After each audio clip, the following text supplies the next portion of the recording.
It's that time again. It's time for another Saturday night special where we talk about everything rockhounding related.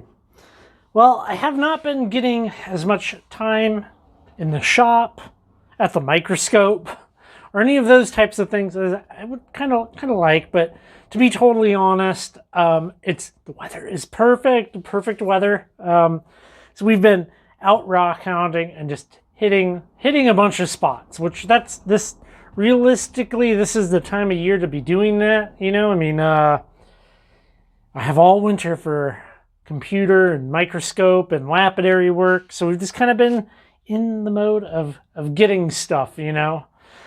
So I would like to do a little bit of a continuation from last week's discussion where we talked a little bit about tools. So I have over the years of doing construction and DIY kind of projects, both, you know, personal, professionally, I've acquired a fair number of different hammers, and you know, I've done a lot of different things over this time period. And well, all of these hammers back here, I'm going to qualify that as a hammer, even though it's really not a hammer. All of these have very specific purposes that they're meant to be used for. Similarly, the rock hammer that we all know and love has a very specific way in which it's intended to be used, and I thought maybe we could talk about that a little bit. You know, last week on the Saturday night special, I just kind of shared more generally some of the tools that I've kind of refined my system into for rockhounding, and I thought maybe we could talk a little bit about how these things are meant to be used, you know, because you can't use these things back here for rockhounding, really. I mean, you really shouldn't. Okay, so let's talk about this. I mean, this is the Estwing hammer. I mean, this was the one with the wide striking face, and but yeah, they're all kind of the same. Well, this is particularly good for rocks because this handle, the tang, extends all the way into the rubber molded handle. Okay, so it's all just kind of one piece, you know, which is what you want. So the anatomy of this over here, the pointed end is a prying tool, right? It's meant to go in and leverage and break things apart in that sense. This is meant for striking chisels and other tools like that. That's very important that you kind of understand those two functions, right? This is not a chisel. This is not meant for just breaking rocks, okay? So when we look at things that are kind of intended for breaking rocks, we have, this is really hard, okay? A hammer, like your standard claw hammer, like you would use for pounding a nail. Like, this is a very hard face, and you're striking a nail, which is relatively quite soft. If you take a hammer, if we were to do this, right, you're going to throw pieces of metal. It's very likely that you're going to send little chips of metal flying. So we have something that is hard hitting something that is soft, like the end of this chisel, the striking part of this chisel, and then the chisel is hard, but in theory should be harder than the rock. Similarly, with something like the Estwing Gad, we have a point where you can drive in for prying and leveraging that is harder than the rock, where you would hit, softer than the rock. Similarly down here. So you can hit, pry, use this like a chisel even, hit, get something going, go into that crack, and pry with your hammer. That's kind of how that's intended to be used, you know. You don't, you know, if you've ever seen somebody take like a claw hammer and even like break up like I don't know, I'm trying to think of some good things I've seen. Breaking up like old cement, old whatever, doing that type of stuff on a construction project. They'll be chipping up the face of their hammer. And now when you're driving nails, things like that, you're using a chipped up face. It's just not the way it's intended to be used. Something to be mindful of is to use your rock hammer in an appropriate way, and don't use any of these things. I mean, brass. We've got softer flooring for wood chisels, framing hammer, dead blow, brass. I mean, all these have their intended purpose. So, that. This past week, a couple of things happened. Well, we went down to the Petersons' rock garden, which that was interesting. Petersons is... I honestly hope that it gets sold to the right person that cleans that place up and it becomes a beautiful rock garden once again. I mean, when you look at the historical photos of that place, it's just, you can really see it was a thing to marvel. It was a place that people went out of their way to. One thing that I didn't show on our video or mention is that there's a diner there as well.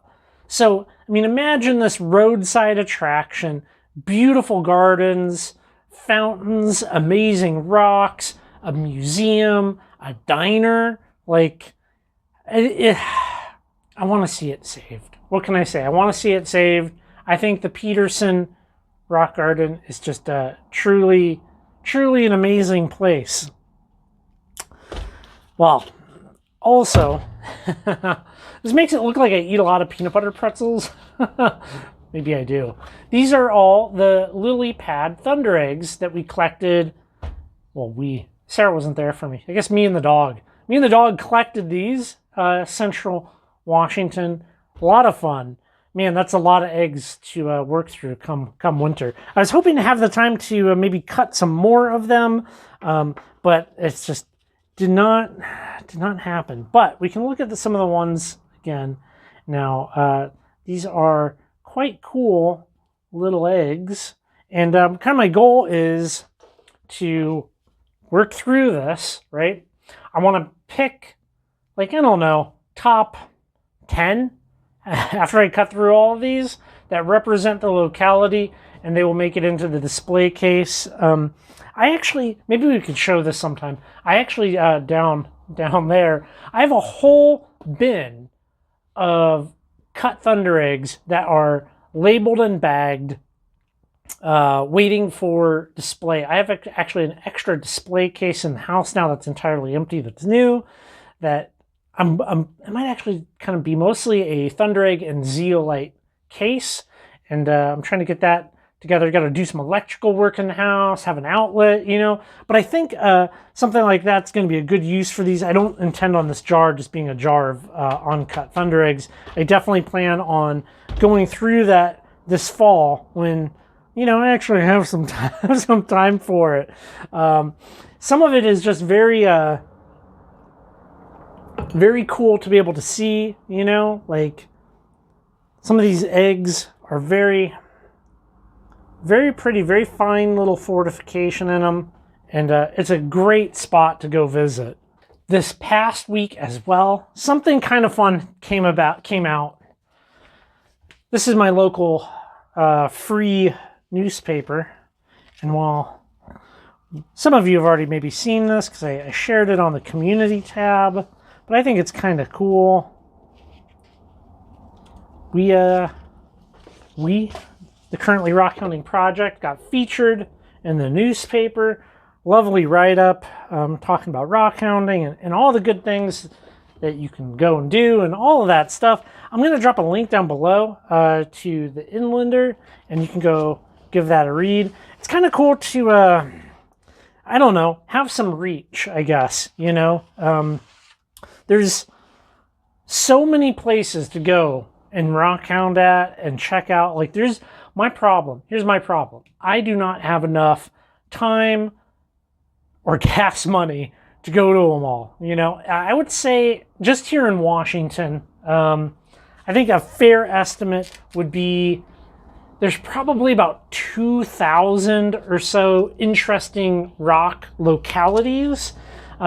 Maybe 500 of those localities are like super, super good. And gosh, fossils, I could think of maybe 150, 200 fossil locations that I would like to go to, probably about 50 of which are completely like awesome, crazy good spots. So, you know, when people see stuff like the paper, or see rockhounding being displayed in a more mainstream fashion, and they're like, oh, you're gonna blow up the spots, not gonna be any rocks left for me.